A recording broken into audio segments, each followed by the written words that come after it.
always feared that someone was going to find out about it. I developed an intense phobia of coming out. I first experienced these hard thoughts somewhere around the age of 5. By age of 8, I realized that I felt most comfortable imagining myself in another gender role, in another body. Because fear, with pain, with self-hatred, I hated myself for this issue. To be gay in Ukraine at this time was dangerous. It meant living under constant threat of bullying and death. So that's how I had to live. Everyone told me to be a man. It was so painful, but I couldn't respond that I'm not a man. Dysphoria, depression, suicidal thoughts, all this has always haunted me. I came to realize that death is the best thing that would happen to me. My state worsened so much that I couldn't get any worse, and I decisively prepared for suicide. But one evening, when I had already said goodbye to me, something changed in my head, and I suddenly wanted to live. Everything changed after my first estrogen injection. The way I see the world, myself, my attitude towards people. After all, I now wanted to live, and I want to enjoy life. If only this were to last. I felt like I had to tell my parents everything. They were shocked, but I did my coming out right. My mother accepted all this and shared it with my dad. I still don't know how he reacted. I haven't seen my parents since then.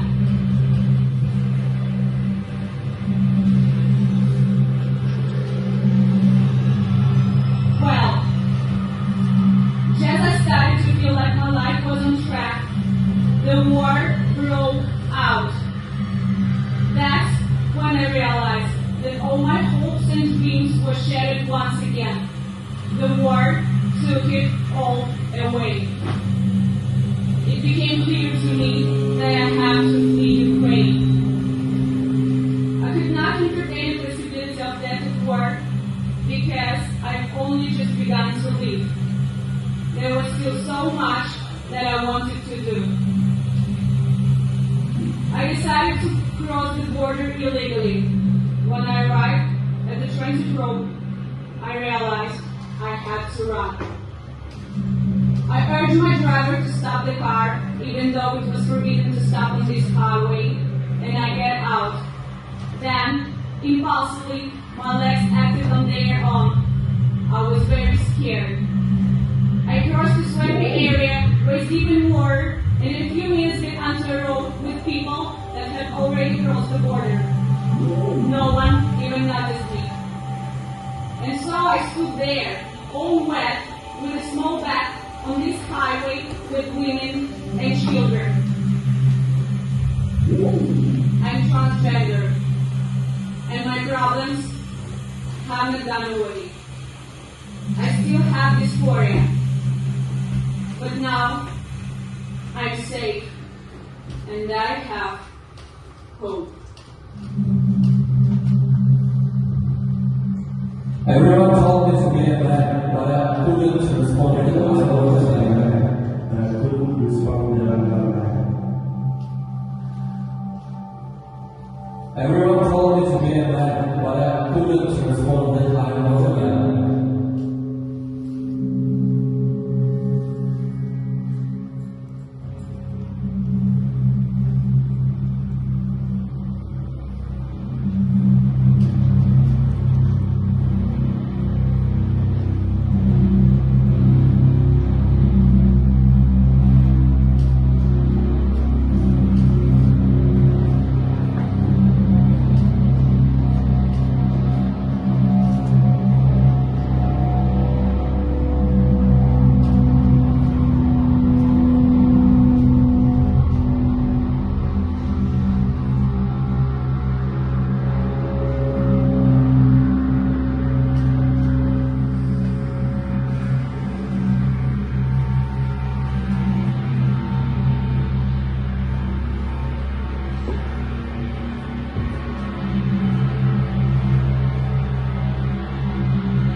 until recently I wasn't with and could imagine I'd write this. On the morning of the 24th, I woke up and saw the Zelensky post. Russia launched a full-fledged war. I got Mom, sorry. I won't be able to fly very much at 11. I won't be at your birthday on the 5th. The war started. First 5 to 10 days, constant rallies, humanitarian aid, waiting for the news feed at night, me crying hysterically, thinking I don't have time for these 8 people are waiting for me. That was the whole first month. We gave out meals to refugees, looking for housing for them, collect packages for grain in integral cold wind. We hold them in the street. We donate blood for grain. Then I forgot about broken sleep, sleeping for 4 hours with joy. I usually got 2 hours of sleep. Then the art resistance war began, radically and provokingly burying my chest with the word Manta closes sky on it, crying with a baby in my arm in front of a church in Lady Maria Mariupol, burning Putin's army. I gave a lot of interviews and was afraid to look at my phone between each one. I was afraid to see a message about a loved one dying. I was afraid I won't be able to talk rationally after that, and my loved ones keep dying. 1, 2, 3, 4, 5. At one point I messaged my friend, can you imagine I was the 5th person just now? Sent the message and fell asleep. And when I woke up I saw 2 messages. One from a safe friend and another one where I was informed of the deaths of 2 people who were really dear to me. But you know, it can be even scarier when you stop counting the dead. The each person was Max Levin, photo correspondent, documentalist. Once the worst sitting together in Kiev, talking, he told me about his work in Antola in Donbass. He smiled, laughed. I remember all of it. Max, my dear Max, how you affect me then. Each Ukrainian photographer dreams of taking the photo that will stop the war. This is your phrase, Max. You are so awesome. Max was killed by Russian soldiers with 2 bullets to the chest. After my death, I stopped counting. I saw afraid in photos from Bucha, fear, anger, aggression. No, I felt emptiness more and more with each time, like part of me was being taken away. And the world keeps saying, nobody needs this war, but if nobody needs it, why are my friends being killed? All I want right now is to know that it's calm and calm, that there is peace, that there is sitting in Mississippi, flowers, not bombs. I'll go to Ukraine in the nearest months to capture culture at times of war. How refugees live in my beloved live theater. How memorials are surrounded with sandbags to protect them from shellings. This is a priceless. This needs to be recorded.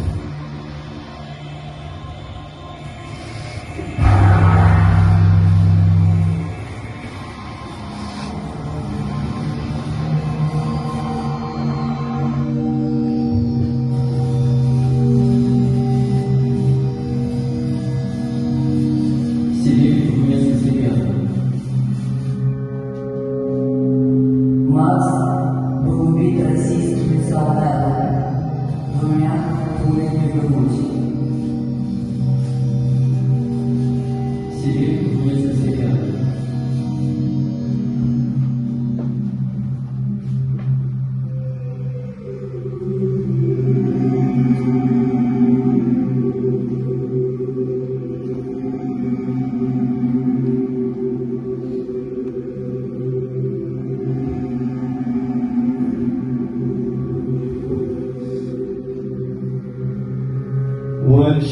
Peace of Ukraine began February 24. I realized I need to do something and defend the country somehow.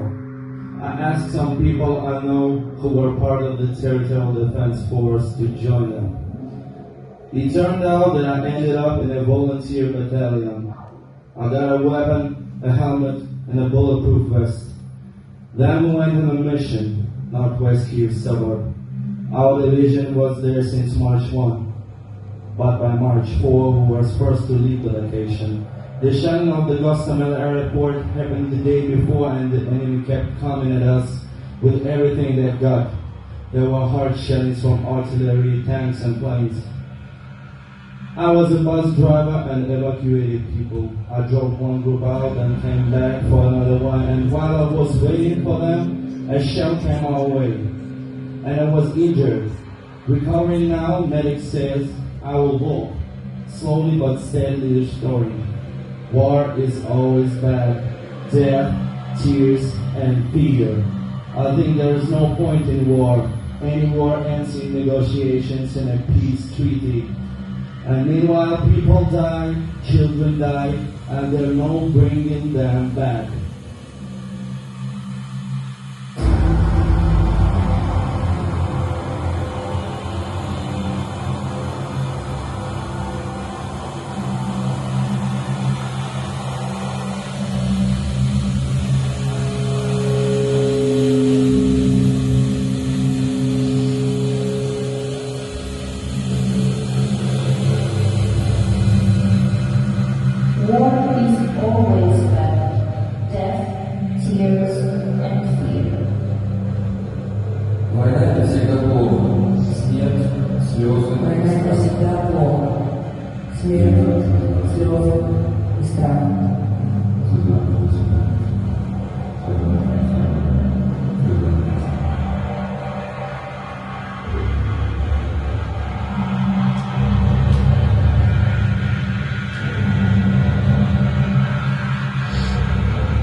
Well, how did it all start? We were sleeping in peace. I went to bed late, at 5 a.m. Daughter burst into my room. Mom, I'm scared. She heard the first explosions and woke up. She looked somewhere on Telegram and saw that the war started. She ran screaming, war. I got up in some kind of shock. So what do? Get dressed? Run somewhere? What? How? How do we live with this? Nothing makes sense. Then I heard it. Explosions. First thing we did, gathered our things with shaking hands, not really thinking about what we need and why. We packed, fine, sitting at home shaking. Explosions continue. We ran to the store because we have 2 cats, and if it started, what would we feed the cats? They eat dry cat food. Lines were huge. We waited out the line for cat food, brought it home together, got in line for the supermarket. When we got in, barely anything was left. No canned food, no canned meat, nothing that we could stock up on to last some time. In this situation, you don't really understand what to get. Got 2 cartons of milk, a pack of rice, tangerines, as much as we could carry. Ran to get water. Over the next night, there was just hellish hell. Felt like hits from all kinds of weapons that exist. The next day, it turned out that Grad isn't the worst. After that, there were missiles. They explained to us later that these were missiles. When there's some giant thing flying at you, you don't really get what it is. Maybe it's 100, 200, 500 meters to the side, but the sound and feeling is like it's right on top of you. We literally shrunk into some tiny fists with my daughter, held each other's hands the best we could, closed our eyes for some reason. The next day, we lost heating in our apartment, and the lights went out. I tried to remember some prayers, even though I don't really believe in something like that. I called on the heavens. I don't even know why. I realized we only have enough food for a week. We stocked up on tap water just in case, and we really weren't able to get water after that. Not once. In the morning, a neighbor calls. Nina, you want bread? Run, there is bread on the corner, but the line is huge. They're giving out 2 loaves each. Run, I saved a spot for you. I started getting dressed, and there were explosions again. Actually, you don't even understand if it's in your block or far enough that you still have time to get bread. I didn't go. On Tuesday, a classmate calls my daughter. I'm leaving tomorrow. Some relative is driving me to the station. Come with me. We have room in the car. In the evening, we packed all the necessities, shoved 2 cans into 1 fabric carrier. And here we are, 2 cats, 2 backpacks, and 1 suitcase. Couldn't carry more. We got to the station in hopes that we'll just go west now. Our just dragged out for another 24 hours. We've never seen a crowd like this before. We spent the night in the metro. It was a deep station. Mouth felt so dry, we didn't eat anything because we just couldn't. The nerves. You start eating and just feel sick. We were on our way to Lviv. Felt like 50 degrees on the train. I estimated later there were about 500 people in one communal carriage. Just our section had 17 people in it. We were on our way to Lviv to get to Uzhhorod, and we realized that we'll never get out. If getting from Kharkiv to Lviv was free, just hop onto any train and go. Here we needed to buy tickets. Lines were kilometers long. The board kept showing 0 tickets to Uzhhorod. It was snowing, cold, saw an ad. If you need help, sign up here. It meant staying for a few more days. Ended up finding a minibus, but it was packed with people already and a line for a whole other one. Nobody knows when the next bus is coming. Taxis near the station. I asked. 3 people. How much? 2,000 hryvnias for 1 person. I don't have a lot of money. Well, we paid and went.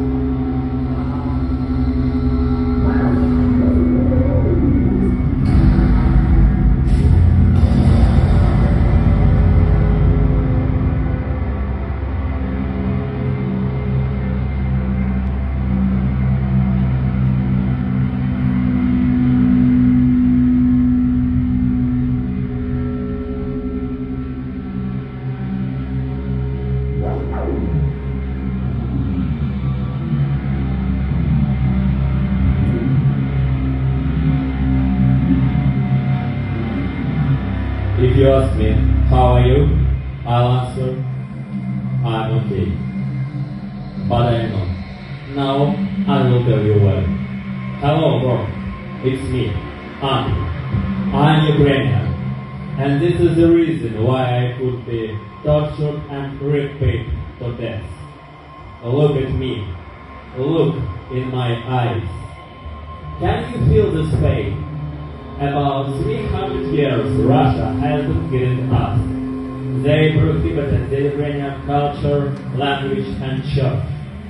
They started the Russification of Ukraine and executed the cultural and scientific figures with the purpose to destroy the national identity. More than 5 million Ukrainians were killed by starvation. Holodomor, 1932, 1933. Stalin's operations, deportations, genocide. In 1940, they annexed Crimea and started a war in Luhansk and Donetsk. In 2022, on the 24th of February, Russia invaded Ukraine. It was a nightmare. For more than 40 days, we, Ukrainians, are dying and being revived several times a day. Have you seen Chernihiv, Kharkiv, Hostomel, Bucha? All these people were happy until the moment Russian troops occupied their cities. What are the last minutes of life like? I think every night about how long did that woman scream and cry. How painful for a while being repeated by 7 different Russians. I'm sure they thought about the fate of their children, who went wrong on them and saw it. Today, it's all about gas, gold, and money. Oh yes, I am deeply concerned about your pain. And yes, petrol is expensive. Yes, the fuel bill is increasing. And yes, for the European Union and other countries, it's disadvantageous to stop trading with the world terrorist Russia. How much? What is the price? I close my eyes and still the poor kid with great hair sitting next to his mom, lying torn apart in her arm alone. I see crying crowd sitting next to 7 people who were shot while standing in line to get some bread. I see refugees who are crossing in border and hoping to get back home. I see my friends sitting next to me and texting quacking with the fear. Are you alive? I see a girl who didn't hear from her family for weeks because they are in Mariupol. And I still help us to pack the humanitarian aid. Now you know.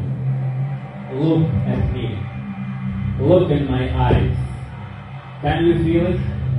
I'm not okay.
Да, говорила, что позвонит. во время выступления. Даже так, да. Вот сейчас мама разговаривает с Хмельницкого. Я сейчас, конечно, подойду туда, потому что оттуда они позвонили, видео включили. Ну, что все нормально, мне говорят, бабушка хорошо выглядит, все нормально, естественно, она все-таки старенькая, и какие-то вещи какие-то путает, что-то забывает. Ее близкая подруга Лиля, она пришла к ней домой со своим смартфоном, потому что нет кнопочный телефон. И включила маме, чтобы они друг друга увидели. Ну что, мы увидели, я тоже глазком увидел. Я здесь сейчас разговариваю, потому что сам знаю, что сейчас такие события. Вот, поэтому надо ближе к ним находиться, общаться. Вот, и, ну, в общем-то, некоторые вещи, какие-то обиды забыть, а близким надо держаться друг другу за руки. Так я бы сказал. Вот. Я сейчас посмотрю, как там, что сейчас мама посмотрит. Давай. Кабинет сможешь помочь? Я знаю, Давай. подожди, небольшие Сейчас, давай, сейчас мы подъедем трубочку. Подожди, поговорить. Давай, да. Давай. Дариночка, привет, Котик. Привет. Привет. Как у тебя дела, замечательно? Как вы там? Ну вот, стоим на сцене, звоню тебе. Борис Мастей, замечательно. Всем большой привет. Если там общаемся,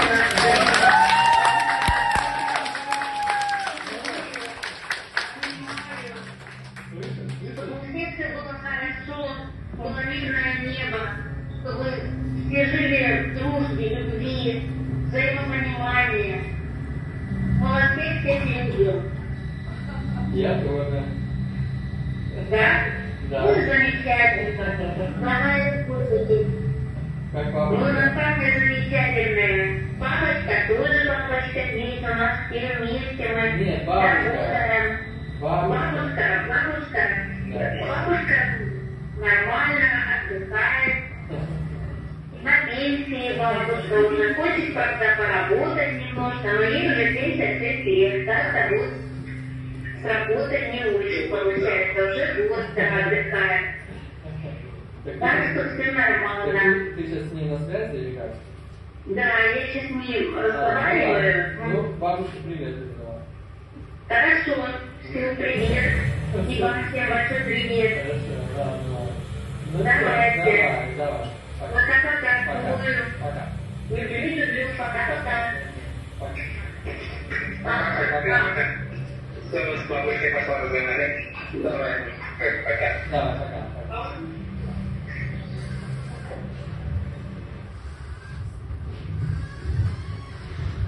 Guys, if is someone here who is dear for you, next to you, let's hug them.